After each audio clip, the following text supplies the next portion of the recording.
जाने खिलाए दिखाए। भारत का लोकतंत्र दुनिया का अनूठा लोकतंत्र है। ऐसे लोकतांत्रिक देश की बागडोर वर्तमान समय में दुनिया के लोकप्रिय नेता और भारत के गौरवशाली प्रधानमंत्री माननीय नरेंद्र मोदी जी के हाथों में बागडोर है। इस समय उनके नेतृत्व में उत्तर प्रदेश में योगी आदित्यनाथ जी मुख्यमंत्री के रूप में काम कर रहे हैं, जो भारत के संविधान को नहीं मानते हैं, वो लोकतंत्र को भी नहीं मानते हैं, वो सुप्रीम कोर्ट ऑफ इंडिया को भी नहीं मानते हैं और मनमानी कार्रवाई करके हिंदू मुसलमान का माहौल पैदा करके और मंदिर मस्जिद की आवाज़ को बढ़ा करके लोकतांत्रिक प्रक्रिया का उल्लंघन करते हुए भारतीय संविधान की व्यवस्था को चकनाचूर करते हुए न्यायपालिका की गौरव गाथा को मटिया मेट करके लोकतंत्र को ख़त्म करना चाहते हैं और तानाशाही शासन चला रहे हैं।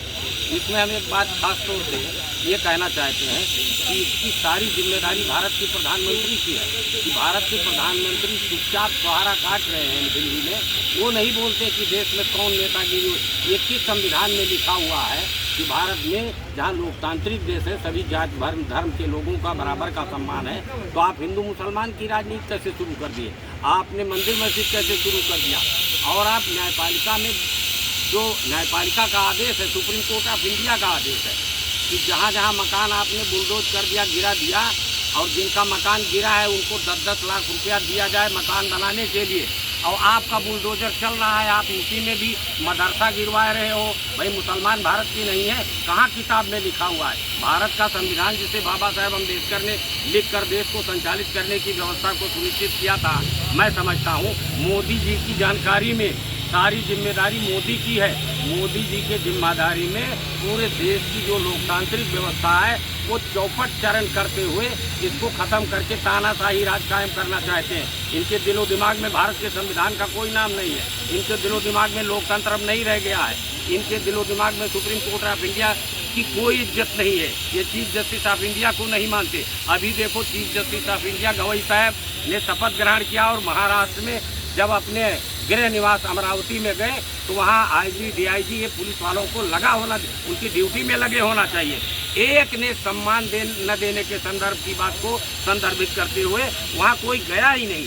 ये सबसे बड़ा अपमान भारत के संविधान का रहा है और उस गौरव गाथा को जलवाने के लिए मैं समझता हूँ चीफ जस्टिस ऑफ इंडिया का एक्शन वर्तमान समय में हितकारी रूप से चल रहा है। और ये भी मैं कहना चाहता हूँ कि सुप्रीम कोर्ट ऑफ इंडिया का हथौड़ा इतना तगड़ा चलेगा कि मोदी एंड कंपनी का ये आखिरी दौर है, इनकी उल्टी गिनती शुरू हो गई। कब हुकूमत चली जाए, कब इनके शागिर्द जो है, इनके दाहिने बाएं जो लगे हुए हैं वो कब हट जाएं, कोई खाड़ा नहीं है। इनका पाप गर्म हो चुका है, सरकार गिरने वाली है। ये दाढ़ी वाला रामचंद्र मैं यहाँ से भिनगा श्रावस्ती से founder president model bar association Bhinga Shravasti Uttar Pradesh, मानववादी विचारक, राष्ट्रीय अध्यक्ष, Rashtriya Chetna Manch, fire brand speaker leader 58 Shravasti Lok Sabha seat Uttar Pradesh से बोल रहा हूँ। ये धरती वो धरती है, क्रांतिकारी धरती, जहाँ पर भगवान बुद्ध ने 24 वर्षा काल रुक करके समूची दुनिया को इंसानियत और मानवता का संदेश दिया था।